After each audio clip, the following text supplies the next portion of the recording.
I'm Matt. Hey, I'm Steve. Hey, I'm John. This is the Sober Friends Podcast. We're here for the sober curious, the new guy, and the old timer. We're here to talk about the stuff anyone looking to live alcohol-free has to face day to day, and how we overcame those struggles. We speak for no 12-step group, but we do try to remain anonymous. You're not alone. This is the Sober Friends Podcast. Steve, what do you know about sober curiosity or the sober curious movement? The high bottom versus the low bottom drunk. It is a buzz phrase nowadays, and I got lots of thoughts about it. What do you know about sober curiosity? Oh, and it's been in the news, right? So you can't pick up a newspaper or go online, especially these days in January, without seeing something about Dry January, right?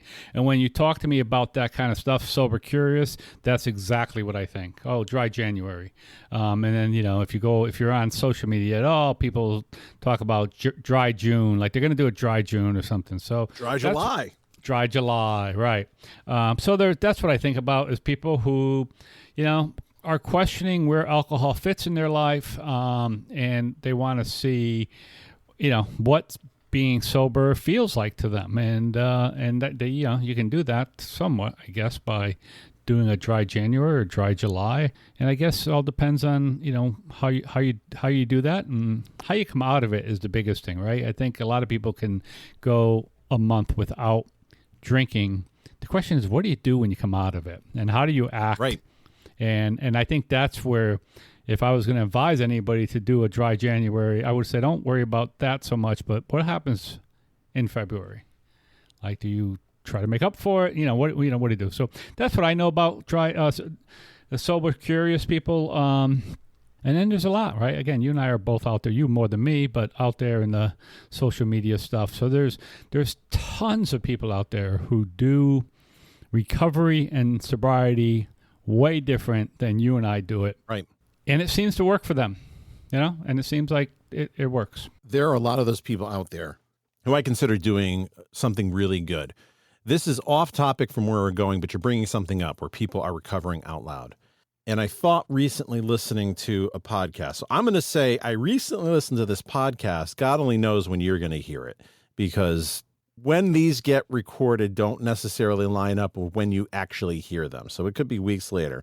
But I recently heard an interview with our buddy Jillian Teets of the Sober Powered podcast. She was on the Heather Haraday podcast, which is not a sober podcast. It's a podcast about entrepreneurship, like digital, how do you do a YouTube channel, all that stuff. And Heather is having on some alcoholics or people with alcohol use disorder or sober curious people, because Heather's a little bit sober curious. She's interested to know stories about people who stopped drinking. And in listening, it brought up some thoughts around, when I heard her talk about her own curiosity, it brought me back to when I was green. And it hit me right in the face. And then it made me think about people who are recovering out loud, and made me think, what if there was no stigma anymore? Because in the end, Alcoholics Anonymous is anonymous to get around the stigma. That was Bill's workaround there. If we look at lean process improvement, do you need to have that tradition if there is no stigma? If we just got to a place where if you have a problem, it's accepted. And if you're out loud saying, hey, I don't drink anymore because I had a problem, it's not looked at as a bad thing. How would that change things for people? I think it would change a lot, although I think it's more, I think that is true for many people today, that they can look at addiction very differently and look at alcoholics very differently. As a society in general, I don't think that's the case. And I think that, unfortunately, we're a long way from getting there. I'm not sure it's a possibility to get there.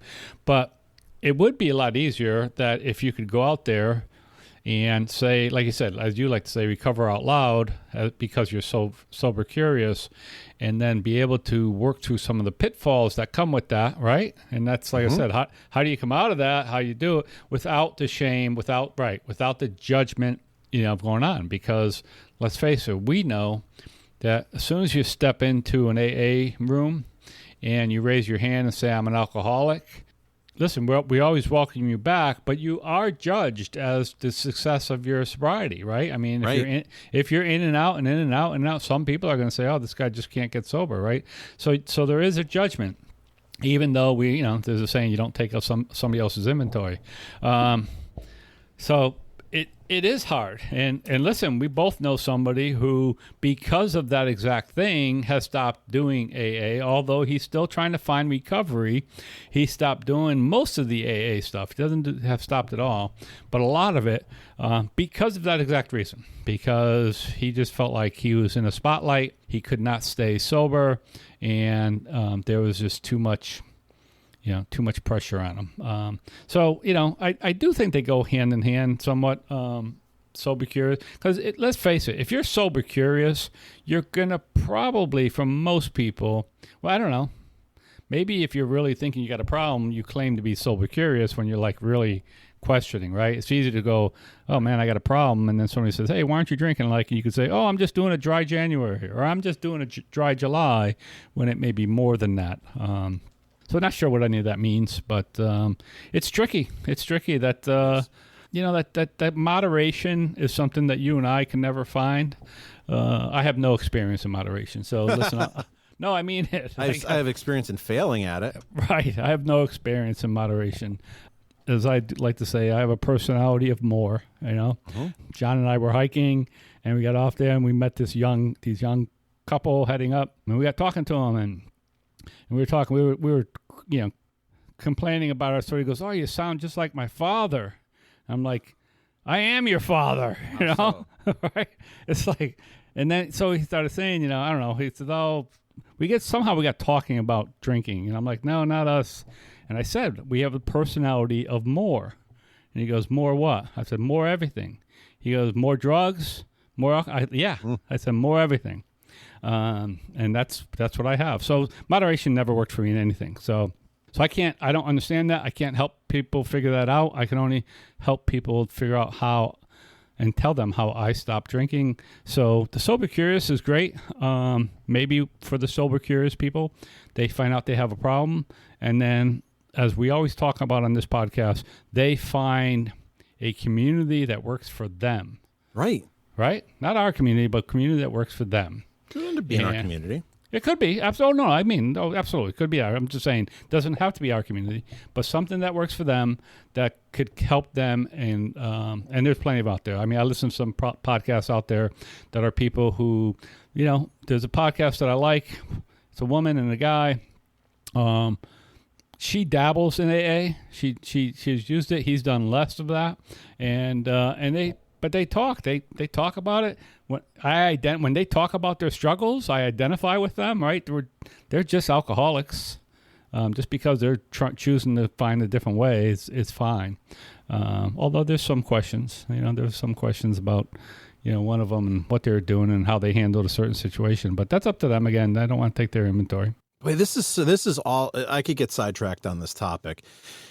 And this is a separate podcast, but I was thinking while I was driving the other day, the definition of recovery, and are you really a recovered alcoholic if it's not through AA? Which my thought is, of course, of course it is. And then there are some people who will think, that's not real recovery if it's not through AA, right? Which that's a tough thing, but I think there's. What does real recovery look like regardless of your method? I think AA is a method to get sober. It's an incredibly popular one, an incredibly successful one. It's a big part of the pie, but it's just part of the pie. It's like a lot of people use Google Chrome, but there's Firefox that's out there too if you want to use it, or Safari or Edge. Right. I use as an analogous to that is, we both grew up Catholic in the Catholic Church, and the Catholic Church has been declining in the United States for a long time. I was thinking about this as I went by a beautiful looking Catholic church yesterday. As a lot of them have, right? Yeah. But it was growing in other places. Right, it was growing in some of the Africa, countries and Definitely. South Americas and other countries. Right, so it was finding other places to grow, even though it was declining in the U.S. I actually think AA is headed, and again, this is probably another topic. AA is headed in a little bit in that direction, right? Because there's so many other places now to find this recovery in your community that I do think that you'll find that probably the rapid growth of AA, you won't see that in the future as you have in the past, because there's so many other ways to do it, and there's other people. And I will say this is that, society has accepted alcoholism. Most of society has accepted alcoholism as a disease, as most people do say, something, this is a problem that this person can't overcome with willpower. He needs help. You need hospitalization, maybe need some counseling, maybe you need some type of program. But most people realize that today, that alcohol and drug addiction do that. So most people understand that there is a program out there that people need. And if you have the money, if you have the ways and means, then you can find a program that could cost you a pretty penny and go to some type of spa and get real help. Some of them are really good, even though they're big spas and they cost a lot of money. Or you can go to AA and it's basically free, Yeah. So lots of options out there. I'm sorry, Mr. Oldtimer. You want to say something about recovery other than AA? I want to fight you. Okay, that seems a bit much. By myself, I'll take you physically. Okay, that's a little much. I think it's okay to say there are other options. Something, I was thinking about that too, how we make a lot of fun of the overtimers, but we know old timers, especially like the Thursday night meeting, right? If you go into that meeting, you got a bunch of those guys there. And I'm telling you, get away from me. And I can remember back in the day, and this is now only 10 years ago, say, that it was really hard to come into AA and talk about being an addict rather than an alcoholic. It's almost impossible now, at least in the meetings I go to go into a meeting without somebody raising their hand saying, I'm an addict. Or at least that was Monday. I didn't raise an eyebrow once. No. Right, with Monday, straight. Right, not cross-addicted, I'm an addict. Right. So even those guys have accepted it, right? Have accepted those old timers, those cranky ones. Now they're still out there who will say, nope, this is AA, not NA. But most people, again, I think we've all realized that an addiction is an addiction. Come on in, we'll try to help you out, and we'll do the best we can. So I'm going back to the high bottom drunk, the sober curious, and talking about breaking the stigma. Here's my theory on that. The more you break down the stigma, you lower the on-ramp to the high bottom drunk. Right. I don't know about the low bottom drunk. There is a group of people who have a severe addiction. They are getting DUIs all the time, losing jobs, homeless, trench coat, divorces, going to jail. It doesn't matter how much stigma there is or is not. There are some people who are going to be in the grips of addiction no matter what.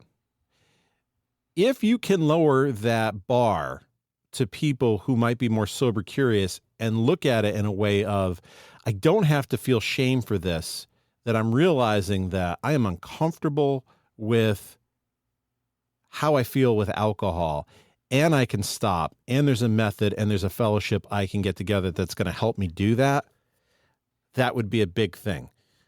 There is a thought process that I can't stop until I fall down drunk.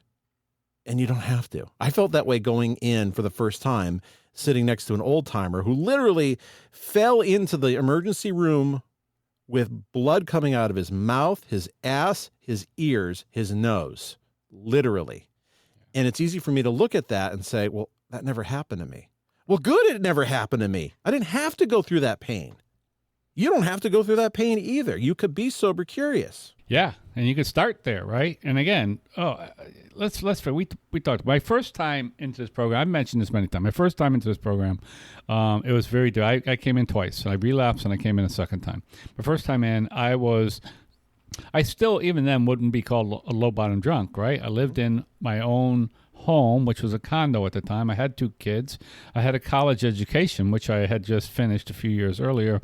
Yeah, me too. And things like that. So I had a whole bunch of stuff. So you could look at that and say, oh, he was a high bottom drunk. I always go talk to my ex-wife and ask her if I was a high bottom or low bottom drunk, and she would say that my bottom was a lot lower. And the same thing applies to my second time in, because I had a different wife at that time. They would both say that my bottom was a lot lower than it's appeared when you look at the materialistic side, the financial side. But even the second time I came in, I was drinking so much less volume of alcohol, and I was really worried about some of the things. I didn't, I never drank out. I only drank at home, and there's so many things I was doing differently. But so I was very much a high bottom drunk at that time. Now, the thing that saved me was the fact that I had a lot of AA. I knew the program. I knew that I was an alcoholic, especially when I tried to drink and I couldn't. It was really obvious to me, oh, wait a minute. Yeah, I am still an alcoholic. I always been an alcoholic. And the only way to fix this for me is to not drink at all. I mean, I knew that. So for me, I knew my solution at that point was to go back in the room. And I was able to do that on my own without any intervention and go and take care of that. But again, that was only because I had some experience in it. And my bottom was a lot lower the first time than it was the second time. Tim Phillips of the Sober and Happy podcast was on this show on episode 128. Check it out in the archives. It's a great conversation. I bring him up because I saw an Instagram post that he had at I Am Sober and Happy, where he had a video, and what he said was, if you want to understand what it's like to be an alcoholic, think of drinking something and you want it more. And I saw that. I'm like, that is the greatest video to describe alcoholism. All right, think of something. I'm going to have a drink. And as soon as I have that, I have a craving for even more. And it gets exponentially greater the more that I have. If you are a normal drinker, that is going to boggle your mind. You will never understand that. It's like, I'm going to dinner, and the more I eat, the hungrier I get. Right. If you have a problem, you will not only identify that with that, you're not going to believe that other people don't feel the same way. It will be inconceivable to you. Yeah, no question about it. I mean, that's a great way to put it. And that's why I say I have a person, and that's just something that popped into mind having that conversation with that young couple after we hiked last weekend. I have a personality of more. Yep. And for me, that does include food, right? It does include when I go out and eat good food. I don't, I mean, it's a little bit different, but I don't have just a little bit. I always have more than I should, and I do the same thing. The problem with the alcohol is you described it as a craving. We both know it as an obsession. Yep. And that's what happens. It starts as a craving, but becomes an obsession. It becomes, and if you don't have any obsessions, it's really easy not to understand what that means. But it becomes the only thing you could think of for most of the day, right? Which is how I knew I was in trouble. If I wasn't drinking, I was thinking about drinking.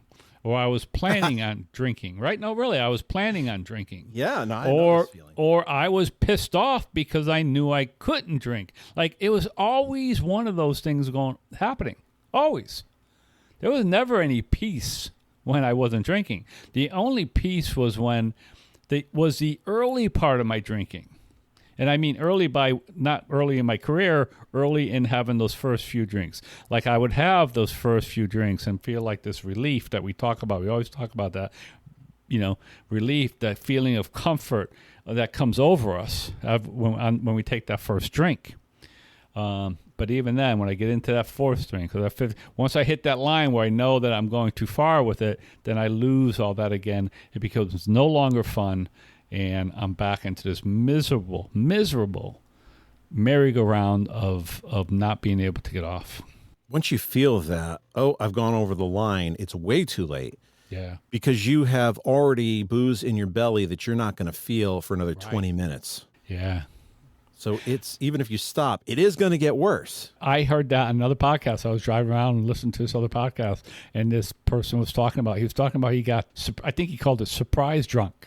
Like he had drank a lot of stuff, and he was trying to do something. And his drinking was a lot like mine. He hit it a lot and all that kind of stuff. And he would do. And I've done it plenty of times. Like, all right, you're out with people, you're trying to get your buzz on, but you can't do it in front of people. So you pound a few shots, you have a beer, and then you go back and you have a social drink, and then all of a sudden, all that stuff you pounded 20 minutes ago or 30 minutes ago starts hitting you, and all of a sudden you're getting drunk standing there. Right. Right? Like you're standing there getting drunk, and sometimes people could see it, and they're like, "What's happening here?" He hasn't, So anyway, so that kind of stuff has happened to me all the time when I lost control to drink. That was a regular occurrence to me. When I drank hard alcohol, that happened every time because I could have a vodka martini and it would go down so smooth. And I'm looking at the amount that's in there. So I'm drinking it like I'm drinking a beer. Right. And I'd have like two and I'm like, there's nothing to this. And then all of a sudden, it's like the world comes to a stop and everything crashes. And I realize I am in a very bad place and I am very drunk. So that's a great point to jump back as to really what we want to discuss here. So if you're listening to this podcast and you're somewhat sober curious and you can identify with what Matt just said, like, oh yeah, that's happened to me.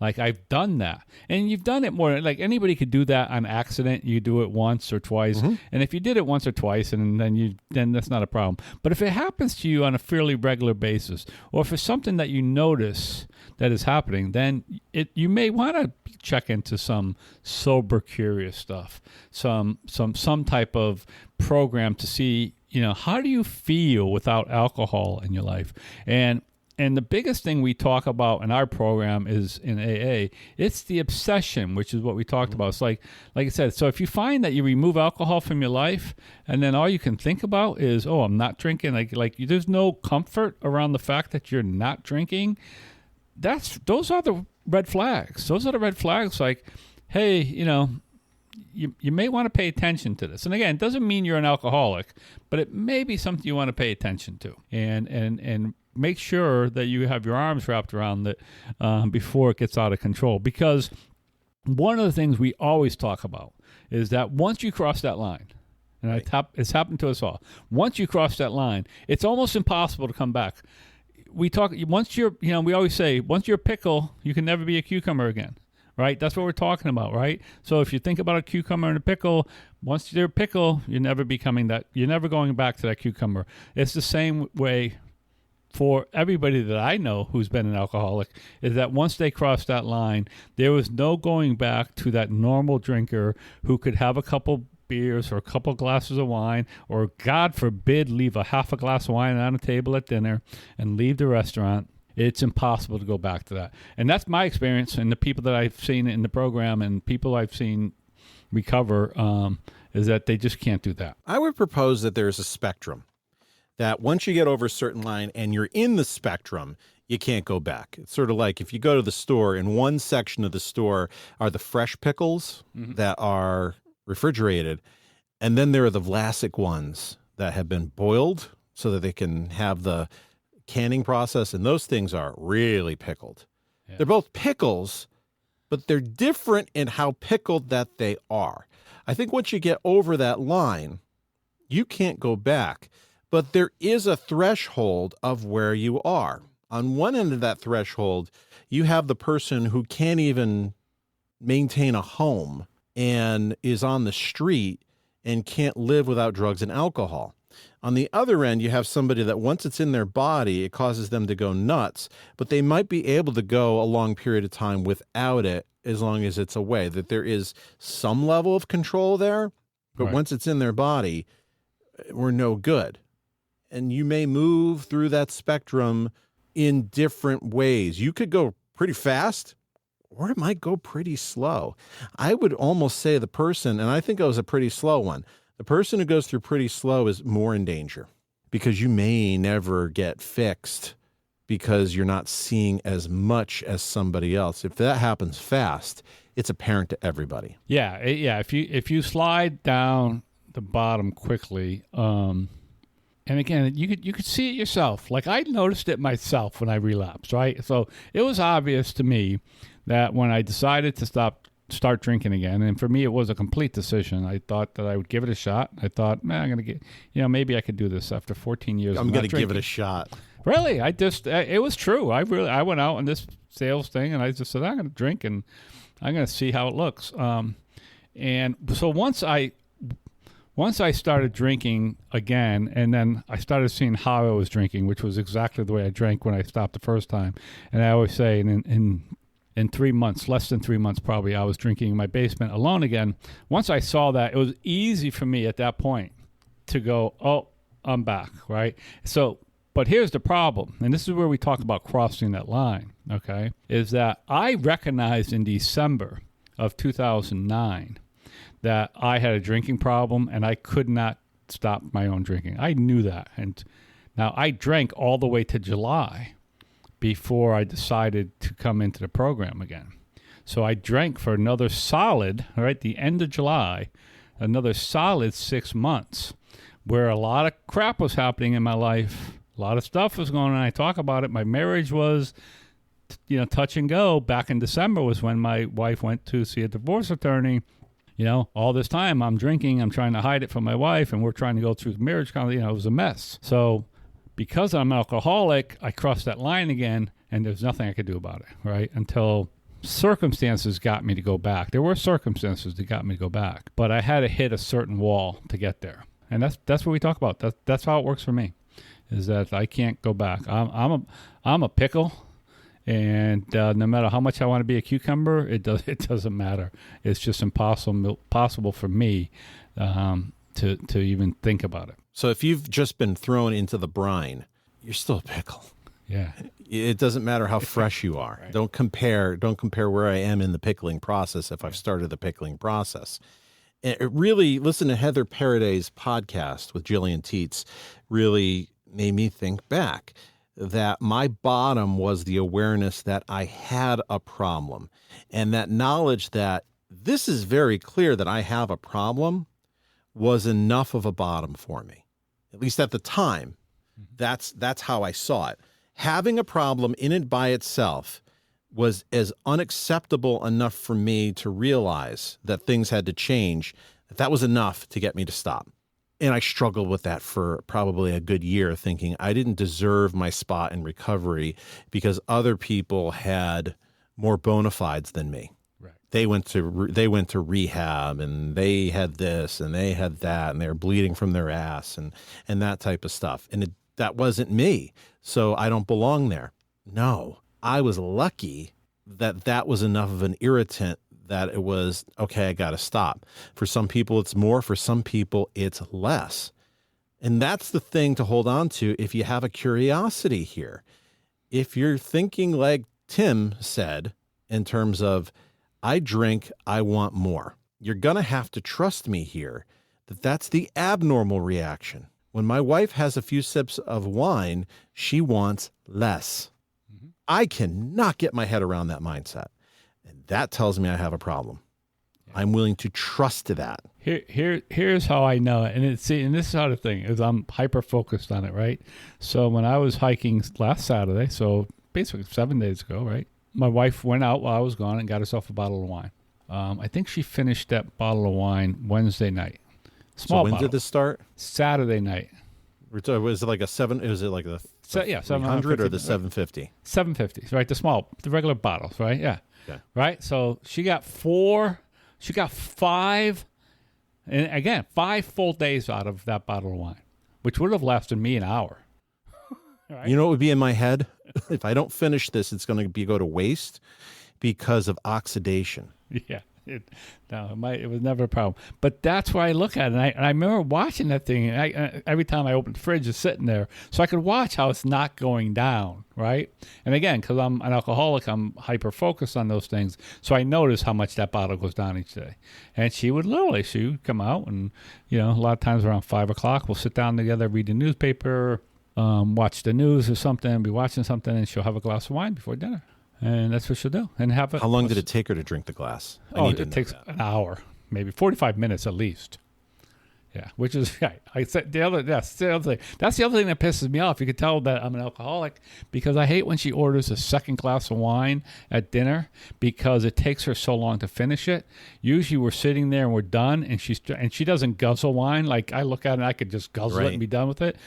She doesn't drink that way. And so I was like, I got to sit there and watch her drink when I want to be leaving the restaurant. I'm much more patient with that. And actually, she's learned that she typically doesn't get the second glass anymore.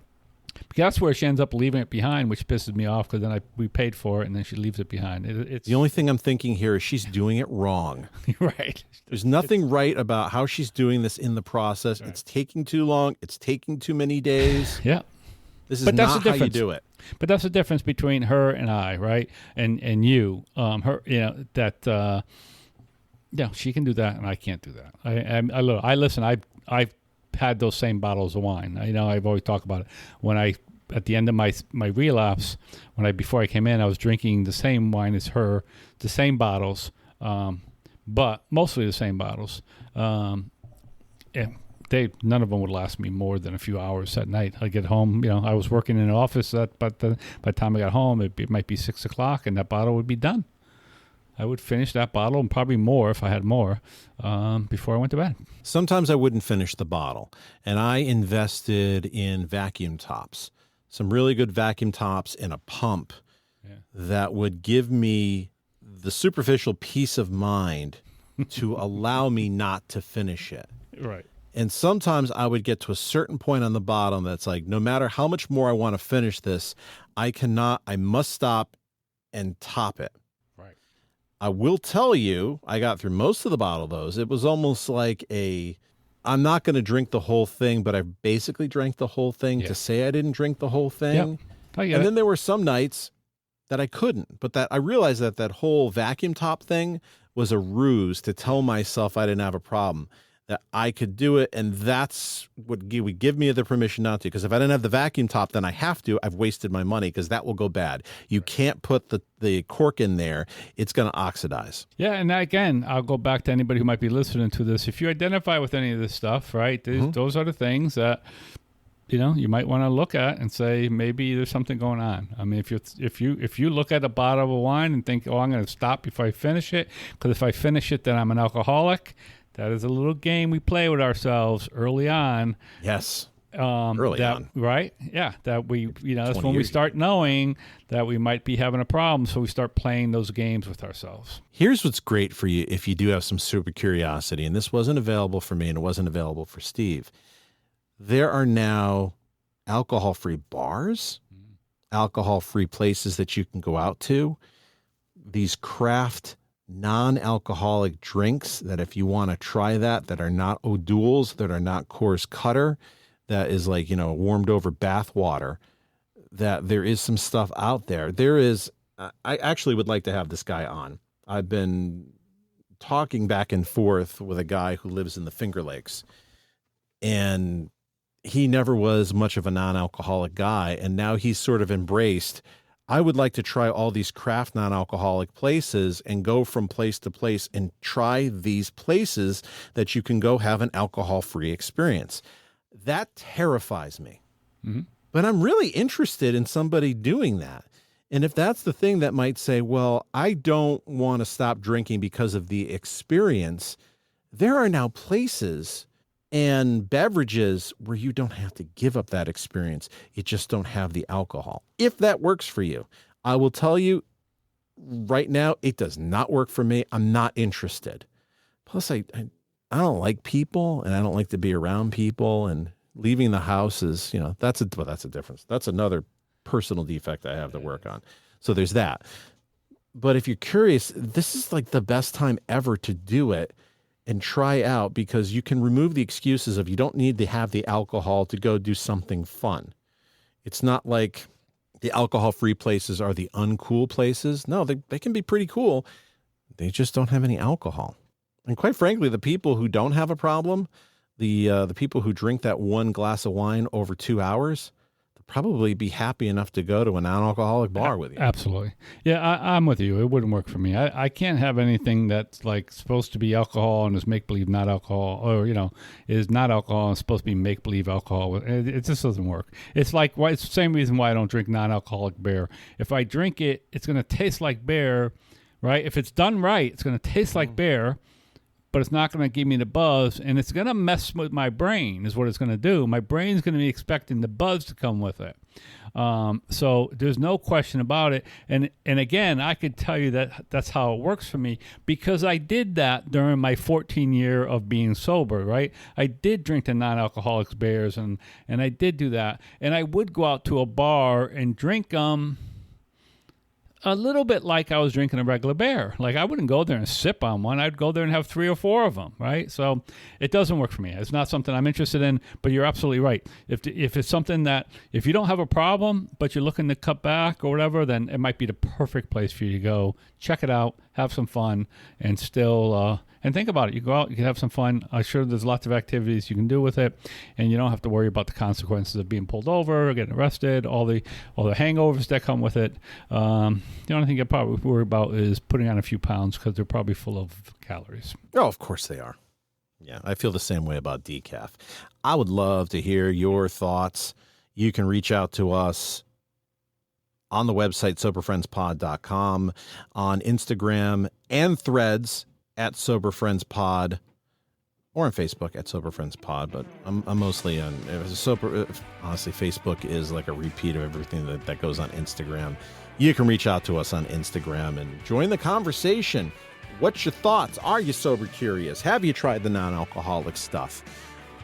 Do you feel differently when you stopped if you thought you were low bottom than you do now? Steve, thanks for coming on. Thanks for making it a great show. Hey, Matt, thank you. All right, and we will see everybody next week. Bye, everybody. You're a creep. Get away from me.